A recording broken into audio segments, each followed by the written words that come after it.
Running out of time here on the show. I see, as always, packed show going over, and there is. I realized we missed a major story of the week here in the beginning before we get to the 2-minute drill that I want to get to because it's going to take too long in the 2-minute drill. The big story this week is of course, Jalen Ramsey getting in a fight on the sidelines with his coach and asking to be traded. I teased this in the intro and we didn't even get to it. Talk to me a little bit about Jalen Ramsey's situation here. It was brewing, man. We know Tom Coughlin don't like Jalen Ramsey. It's just his style, old school style, don't fit with that type of the type of guy Jalen Ramsey is. So it was coming.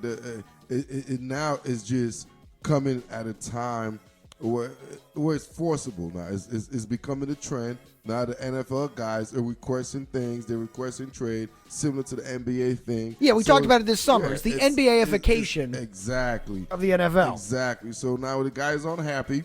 And the Jags got to do something about it. And the bad thing about this situation is when a guy's unhappy, they got devalued for the organization. So now his trade value just goes down because everybody knows he's angry and very emotional, and we know what that could cause in a locker room. So the organization, we want to get rid of that as soon as possible. So that means the value goes down a little bit when you just wait it out. If I was suitors.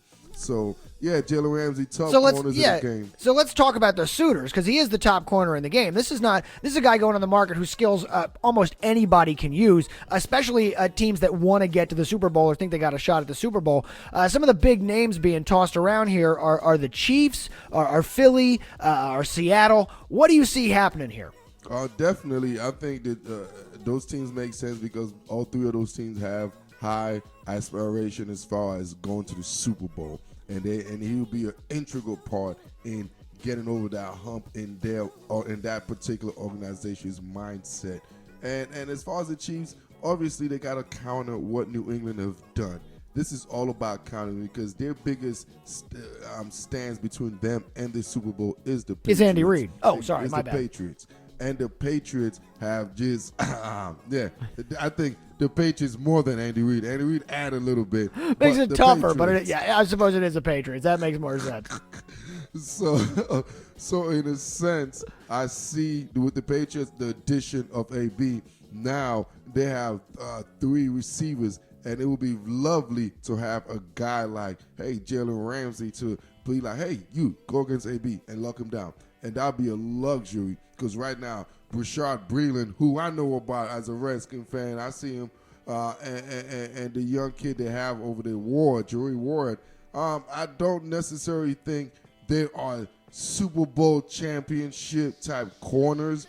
So I think this Chief would be in a good situation to make that move. Yeah, but you were saying before we went on the air that you don't actually think that's the move that the Chiefs should make. I don't think that's the move the Chiefs should make.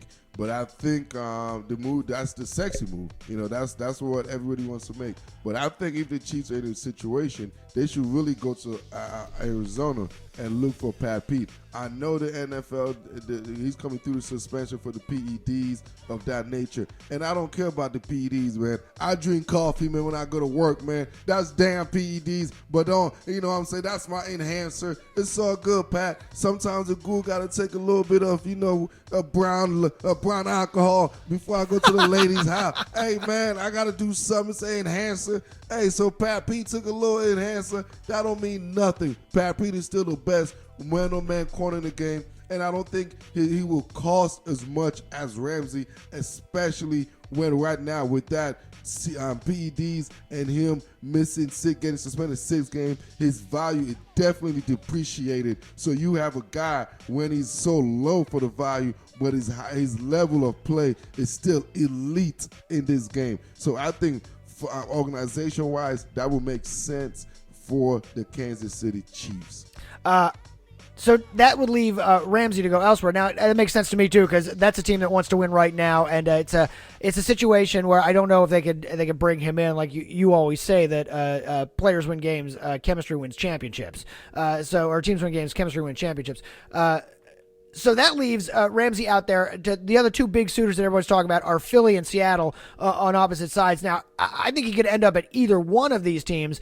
I'd love to see him in Philly, but I'm not sure he's the right fit there. I mean, you make it work with players that are that good. They want to be on your team. You put them on your team. You figure out how to make it work. He's almost a better fit in Seattle, though, don't you think? Absolutely. I think the most seamless transition for him in this would be Seattle. Just the fact that that's the defense he played with when he first started with Gus Bradley over there in Jacksonville.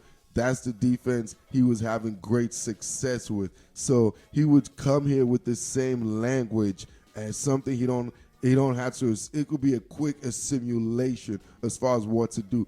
And he's around a winner, a culture of winning, where the defense gets the praise for being elite. I mean, and then you have a franchise quarterback. So we'll give you the opportunity to be in a Super Bowl run every season out. So this is a perfect situation, in my opinion, for not Clowney, but for Ramsey. For Ramsey. So, and that'll be a hit, because now imagine that. The Seahawks, what Schneider could pull off, man. The magician, if he could pull this off, that would be Clowney, right? When he got rid of Frank Clark, that would be Clowney, Ziggy, still got Bobby, and we got DJ, KJ, I meant. And then you get a Jalen freaking Ramsey. On top of signing Russ, too. Let's not forget that happened this year. Mercy Olago. I'm talking about Schneider, you pull this out your ass. Woo! Boy, that's all I got to say, man. All right, so you're betting money, though. Where do you think he goes? Seattle. Think he goes to Seattle? Yeah. Yeah, I do too, actually. I think it makes most sense. Although I could see Philly outbidding him. I could see Philly making the move and going for it. All right, so that takes us to the 2-minute drill here.